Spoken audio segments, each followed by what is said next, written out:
అందరికీ నమస్కారం. రాష్ట్ర వ్యాప్తంగా నేటి నుండి డిఎస్సి పరీక్షలు రాస్తున్న అభ్యర్థులందరికీ ముందుగా ఆల్ ద బెస్ట్. ఒక టీచర్ అంటే సమాజం ఎంతో గౌరవిస్తుంది, అలాగే సమాజ నిర్మాణంలో కూడా వారి పాత్ర ఎంతో ముఖ్యమైనది. అందుకని యువత కూడా డిఎస్సి పరీక్ష ద్వారా టీచర్లు అవ్వాలని పట్టుదలతో కృషి చేస్తారు. కానీ గత ప్రభుత్వ కాలంలో మెగా డిఎస్సి నిర్వహిస్తామని యువతను నమ్మించి మాయమాటలు చెప్పి ఒక్క డిఎస్సి పరీక్ష కూడా నిర్వహించకుండా 5 సంవత్సరాలు యువత విలువైన సమయాన్ని వృధా చేసి వాళ్ళ భవిష్యత్తుని పూర్తిగా ప్రశ్నార్థకరంగా మార్చారు. అదే సమయంలో మేము ప్రతిపక్షంలో ఉన్నప్పుడు నారా లోకేష్ అన్న సారథ్యంలో జరిగిన యువగలం ద్వారా డిఎస్సి అభ్యర్థుల తాలూకా సమస్యలు తెలుసుకొని వాళ్ళకు అండగా నిలబడి వాళ్ళ తరపున పోరాటం చేశాం. ఎన్నికల హామీగా చంద్రబాబు నాయుడు గారు మెగా డిఎస్సి నిర్వహిస్తామని ఆనాడు వాగ్దానం కూడా చేశారు. ఎందుకంటే చంద్రబాబు నాయుడు గారు రాష్ట్రం అభివృద్ధి చెందాలనంటే విద్యా వ్యవస్థ బలంగా ఉండాలని నమ్మే వ్యక్తి. అందుకే ఆయనకి డిఎస్సి యొక్క ప్రాధాన్యత కూడా తెలుసు. చరిత్ర చూసుకుంటే రాష్ట్రంలో 16 డిఎస్సి పరీక్షలు జరిగితే అందులో 12 తెలుగుదేశం పార్టీ హయాంలోనే జరిగాయి.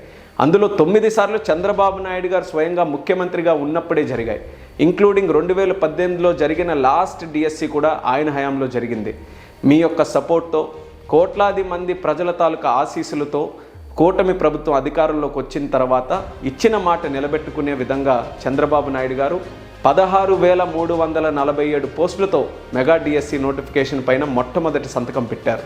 నేను కూడా శ్రీకాకుళం జిల్లాలో పోటీ పరీక్షలు ప్రిపేర్ అవుతున్న అభ్యర్థులకి సపోర్ట్ చేయడానికి ఎర్రన్న విద్యా సంకల్పం అనే కార్యక్రమం ద్వారా పరీక్షలు నిర్వహించి వాళ్ళకి కావలసిన బుక్ సెట్స్ డిస్ట్రిబ్యూట్ చేశాం. మాక్ టెస్ట్ కూడా నిర్వహించాం. ఈ పరీక్షల సమయంలో డిఎస్సి అభ్యర్థుల తాలూకా పట్టుదల కృషి నేను కల్లారా చూశాను. ముఖ్యంగా కొంతమంది మహిళలు చంటి పిల్లలతో వచ్చి మరీ పరీక్ష రాశారు. నాకు ఆశ్చర్యం కలిగించిన విషయం ఏంటంటే ఈ మాక్ టెస్ట్లకి సుమారు 85% మహిళలే హాజరయ్యారు. దీన్ని బట్టి మనకు అర్థమవుతుంది ఉద్యోగం సాధించాలనే ఉత్సాహం మహిళల్లో ఎంత ఉందని.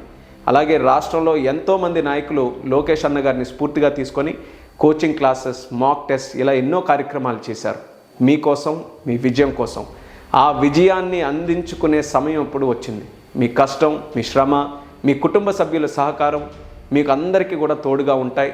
ధైర్యంగా పరీక్షలు రాసి మీరు కోరుకున్న విజయాన్ని అందుకోవాలని మనస్ఫూర్తిగా కోరుకుంటున్నాను. మీ కలలను సాకారం చేసుకునే ఈ ప్రయాణంలో మేము ఇప్పుడు కూడా మీకు తోడుగా ఉంటాం. Once again I wish you all the best. నమస్కారం.